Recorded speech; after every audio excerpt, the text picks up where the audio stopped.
नमस्कार, मैं हूं देवनाथ पांडे और आप देख रहे हैं लोकल वोकल न्यूज़ का खास प्रोग्राम जिसका नाम है गैंगस्टर। और हम इस प्रोग्राम में, इस एपिसोड में आपको लगातार किसी ना किसी गैंगस्टर की कहानी सुनाते हैं। और ये हमारा उद्देश्य बताने का यही रहता है, इस कहानी को सुनाने का उद्देश्य यही रहता है कि अगर आप लोग किसी गलत रास्ते में जा रहे हैं तो गलत रास्ते में जाने से पहले उसका अंजाम क्या होता है ये देखना बहुत ज़रूरी होता है। इससे पहले हमने आपको सुनाया था कि किस तरह से सुक्खा कलवा, जो पंजाब का मोस्ट वांटेड गैंगस्टर था, वो किस तरह से बदमाश बना और उसे पुलिस ने एनकाउंटर में मार गिराया। जयपाल भुल्लर की कहानी हमने सुनाई।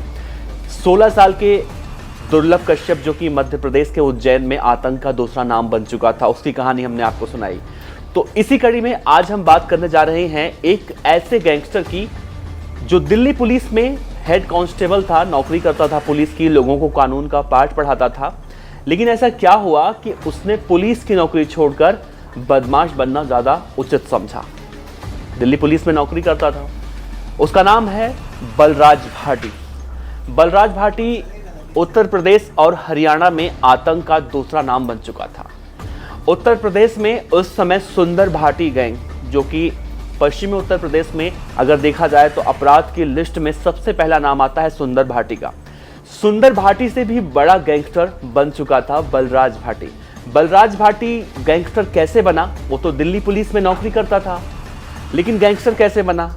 वैसे वो भाटी नाम लगाने के पीछे भी उसकी एक कहानी है, लेकिन उस कहानी से पहले हम आपको ये बताते हैं कि बलराज भाटी को 2018 में नोएडा के बरौला के लाल बत्ती पर हरियाणा पुलिस की एसटीएफ और यूपी पुलिस की एसटीएफ ने एक एनकाउंटर में मार गिराया था। ये तस्वीरें देखिए, उस समय की तस्वीरें हैं जब बलराज भाटी अपने स्विफ्ट कार से जा रहा था और पुलिस को खबरी से सूचना मिलती है कि बलराज भाटी कुख्यात गैंगस्टर इस समय नोएडा के बरौला से होकर गुजर रहा है और वो अपने गांव बुलंदशहर की तरफ जा रहा है। और तभी धाक लगाए बैठी हरियाणा एसटीएफ और यूपी एसटीएफ पहुंचती हैं, पीछा करती हैं और अपनी एसयूवी कार बलराज भाटी के कार में लाकर टक्कर मार देती हैं। बलराज भाटी जैसे ही देखता है वो फौरन एक दुकान की छत पे चढ़ जाता है। पुलिस वाले भी, एसटीएफ के जवान भी उसके पीछे भागते हैं। गोलीबारी दोनों तरफ से होती है और ये गोलीबारी करीब 15 मिनट तक चलती है। और उस दौरान जो मार्केट है बरौला का, अभी भी वहाँ पर आप जाएंगे तो 2 साल बीत चुका है, 3 साल बीत चुका है, लेकिन वहाँ के लोगों ने, यानी कि जो चश्मदीद हैं, उन लोगों ने जो देखा था वो कहानी जब बयान करते हैं कि उन्हें पता ही नहीं चला कि अचानक हुआ क्या। अचानक गोलियों की आवाज़ें आने लगी। लोग कहते थे कि जब ये एनकाउंटर चल रहा था तो उस समय उन्होंने सब पहली बार ऐसा कुछ देखा था। इससे पहले फिल्मों में देखा था। कई लोग घायल भी हुए थे क्योंकि अचानक सब कुछ हुआ था। बलराज भाटी जब एक दुकान की छत पर पहुंचा, पुलिस 2 राज्यों की एसटीएफ उसके पीछे लगी हुई थी, तो मतलब 15 मिनट के बाद वो ढेर हो गया। अब ये तो थी उसके मौत की कहानी कि उसका एनकाउंटर हुआ कैसे। अब बताते हैं आपको कि आखिर वो गैंगस्टर कैसे बना। तो 1990 की बात है, उत्तर प्रदेश के बुलंदशहर में इसका गांव है, शिकारपुर एरिया में उसका गांव है। और कहा जाता है कि एक बार ये अपने किसी रिलेटिव के साथ तालाब में मछली पकड़ने के लिए गया था। और जिस तालाब में ये मछली पकड़ने गया था वो तालाब किसी ने मछली पालन के लिए उसका कोई इस्तेमाल कर रहा था।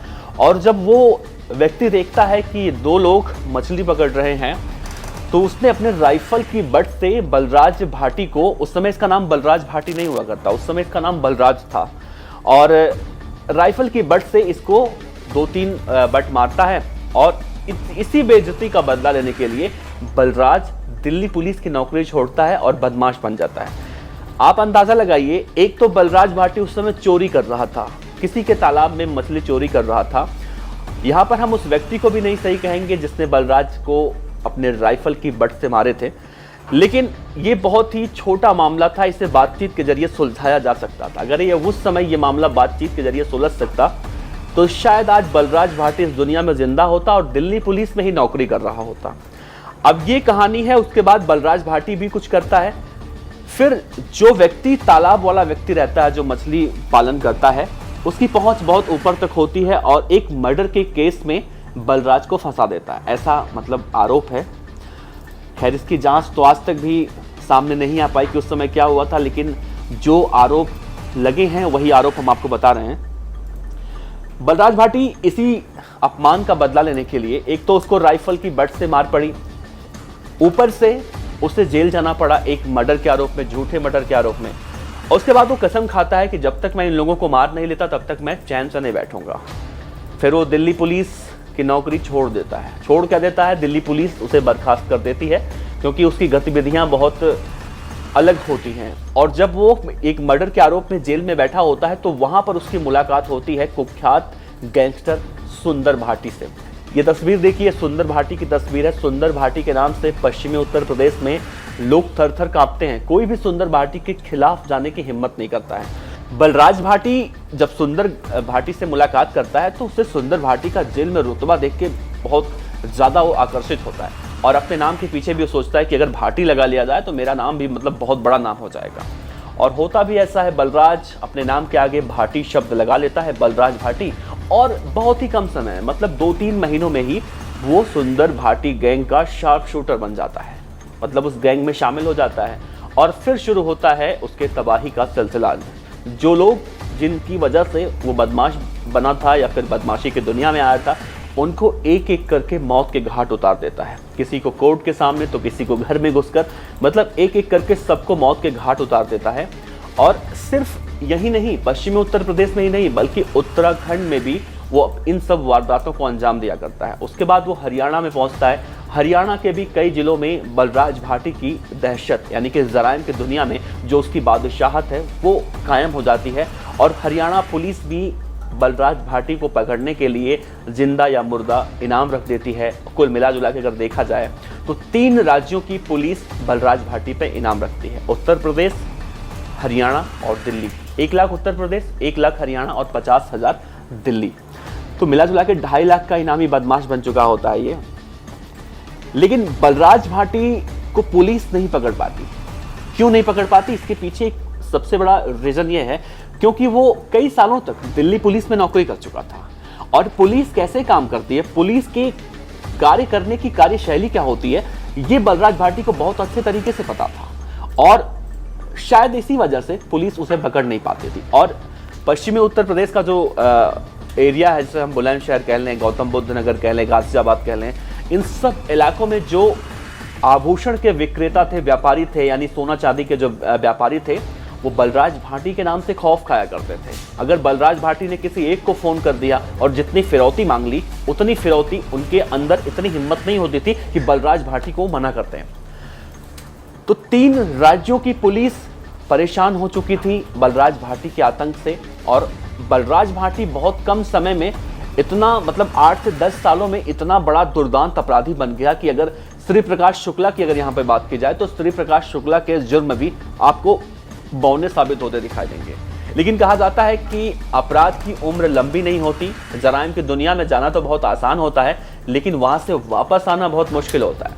एक बात बलराज भाटी के लिए और कही जाती है कि बलराज भाटी ये कहा करता था कि मैंने एक बार जो कमिटमेंट कर ली मैं उससे पूरा करता हूँ। मतलब वो जो फिल्मों में हम देखते हैं ऐसे डायलॉग, अक्सर हम फिल्मों में देखते हैं, ऐसे डायलॉग का इस्तेमाल किया करता था बलराज भाटी। लेकिन ये तस्वीर देखिए, जब वो मरा, जब उसका एनकाउंटर हुआ तब उसके सारे डायलॉग धरे के धरे रह गए। और एसटीएफ ने, हरियाणा एसटीएफ और यूपी एसटीएफ ने मिलकर इसके सीने में इतनी गोलियां दागी कि अगर कोई भी बलराज भाटी जैसा गैंगस्टर बनने की सोचे तो कम से कम बलराज भाटी की कहानी सुनकर वो वापस अपने नॉर्मल जीवन में आ जाए। जराइम की दुनिया में एंट्री मारने से पहले कोई इतना तो जरूर सोचे।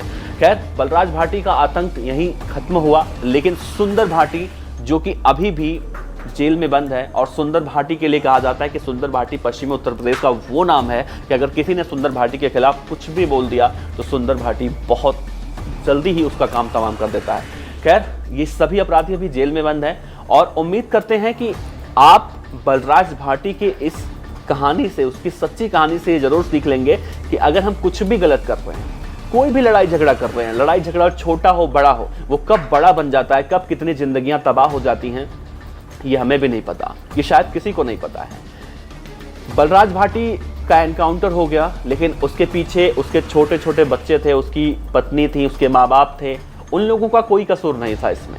लेकिन सबको झेलना पड़ता है। जब परिवार में कोई भी इंसान इस तरह से जराइम की दुनिया में जाता है तो पूरे परिवार की जिंदगी तबाह हो जाती है। जिस तरह से हमने आपको बताया था विक्की गोंडर के बारे में, उसी तरह से परिवार के हर एक सदस्य की जिंदगी बर्बाद हो जाती है। आपको याद होगा जयपाल भुल्लर का भी 10 से 15 दिन पहले एनकाउंटर हुआ पश्चिम बंगाल में, कोलकाता में एनकाउंटर हुआ है। जिस जयपाल भुल्लर का एनकाउंटर हुआ है, उस जयपाल भुल्लर के पिता पंजाब पुलिस में इंस्पेक्टर थे। लेकिन जब जयपाल भुल्लर अपराध की दुनिया में पहुंच गया था तो उनके पिता, जो कि पुलिस इंस्पेक्टर थे खुद, और कहा जाता है कि पुलिस इंस्पेक्टर हैं तो उनको बहुत ज़्यादा परेशानी नहीं होगी, लेकिन वो कहते हैं कि एक एसएसपी ऐसा था जो आया, घर में छोटे छोटे जो बच्चे थे ना, उन बच्चों को भी उठा कर हवालात में डाल दिया था, और उन बच्चों के खिलाफ भी कई सारे एफआईआर दर्ज किए गए थे। अब आप अंदाजा लगाइए छोटे छोटे बच्चे क्या करते हैं। लेकिन जब परिवार का कोई एक व्यक्ति जराइम की दुनिया में, अपराध की दुनिया में एंट्री मारता है तो उसके पीछे पूरा खानदान तबाह हो जाता है। उम्मीद करते हैं आप इस कहानी से, इस सच्ची कहानी से, अपराध की कहानी से कुछ ना कुछ जरूर सीख लेंगे। आपका बहुत बहुत शुक्रिया।